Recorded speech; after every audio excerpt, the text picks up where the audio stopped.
Who wins between Europe's Aster missile defense and the United States Patriot missile? In the 21st century, ballistic missiles are making a resurgence because they allow countries like China, Iran, North Korea, and Russia to strike targets hundreds or thousands of kilometers distant without risking interception by enemy fighter jets. Air bases, fuel and ammo stores, and even moving aircraft carriers are all fair game for non-nuclear missiles because of modern guidance systems' precision. That's why it's becoming increasingly crucial to have the means to shoot down incoming ballistic missiles. Surface-to-air missiles, SAMs, are effective at shooting down planes, but they have a hard time hitting missiles that are much faster and higher in the air. However, the more distance a ballistic missile can travel, the higher and faster it must fly, making it more difficult to intercept. All the way from the Patriot PAC-3 MSE, which can intercept tactical ballistic missiles, to the high-flying THAAD and naval SM-3 Block II missiles, which can counter short to intermediate range systems, to the GMD interceptors in Alaska, which can take on intercontinental range missiles. The United States possesses a wide array of anti-ballistic missile (ABM) systems. Several European countries have developed a flexible SAM that arguably outperforms the Patriot missile and may eventually gain THAAD-like capabilities, bringing them up to speed with lower-tier ABMs.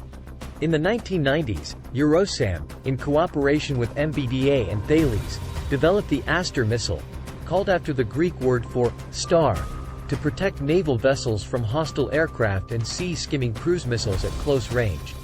As of right now, ships like the British Royal Navy's Type 45 destroyers and the French Navy's Horizon-class frigates are equipped with launch cells stocked with Aster missiles.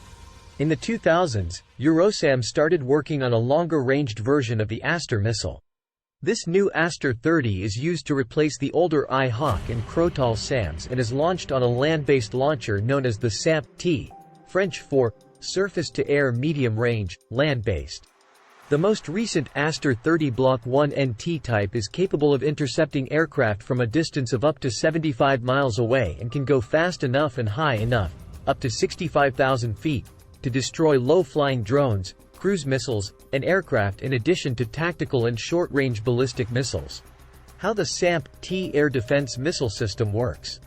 3 different types of trucks make up a SAMP-T battery: an Arabelle multifunction radar, a command and control vehicle, and 4 or 6 launch vehicles. Road transportable batteries typically require 45 minutes to set up, and launchers are often located many miles from the radar. The minimum number of people needed to operate a battery is 14. The frequency-agile, 3-dimensional X-band Arabelle radar can withstand jamming and other electronic countermeasures because it rotates once per second. It can defend against attacks from any direction thanks to its 360-degree coverage, and it tracks up to 100 targets and direct up to 16 missiles at once. Even though Arabelle's basic search range of 37 miles isn't very impressive, it can connect to another radar, like a ground-based radar with a more extended range or an AWACS aircraft in orbit, to focus its scan and increase its range against high-flying targets to 75 miles. A Link 16 datalink is used to do this. Low-flying targets can still only be hit up to 31 miles away by planes and 21 miles away by missiles. This is because the terrain in between limits the range. The missile launchers transmit the radar coordinates by the SAMP-T battery's command unit. Each truck can fire off all 8 of its 4.9-meter-long Aster 30 missiles in under 10 seconds. After 4 seconds further of acceleration by its solid-fuel rocket boosters, the half-ton missile reaches Mach 4.5, or about a mile per second, when its second-stage booster releases it. The Aster relies on its own inertial navigation system to get it where it needs to go, but if the target suddenly changes course, the command vehicle can provide uplink updates to the supersonic weapon so it can reroute itself. The Aster's active Ka-band AD4A Doppler radar seeker is activated as it gets closer to its target. 4 aft-facing gas thrusters make ultra-fast, side-strafing corrections to achieve a nearly flawless intercept. Tests have shown that Aster missiles can make direct hits on their targets, but they also include a small proximity-fused warhead weighing 33 pounds for extra damage. Aster versus Patriot. There are now 3 SAMP-T regiments in the Italian Air Force, each with 2 batteries of 6 launchers installed on Atra 8x8 trucks. Rome sent 2 battalions to Turkey in 2016 to protect the country's airspace along its border with Syria. There is a perception that the Aster 30 combines the best features of the Patriot PAC-2 anti-aircraft missile and the PAC-3 missile, which is designed for shorter-range missile defense.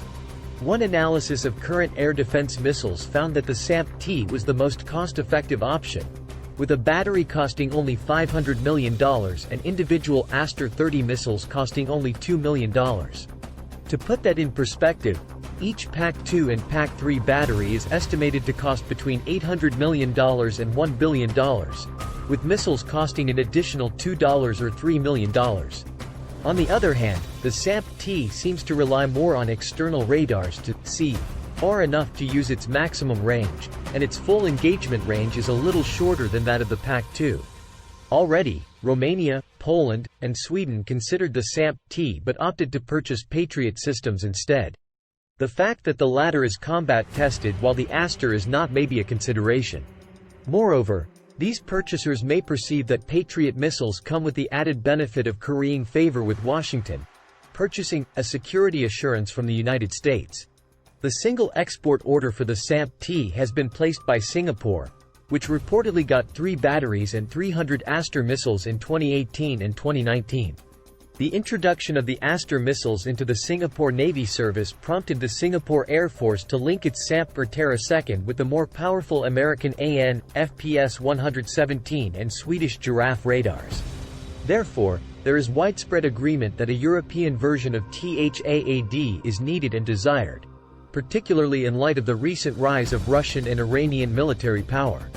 However, the more established THAAD system and the urge to buy American to earn points with Washington will once again be obstacles for Eurosam to overcome.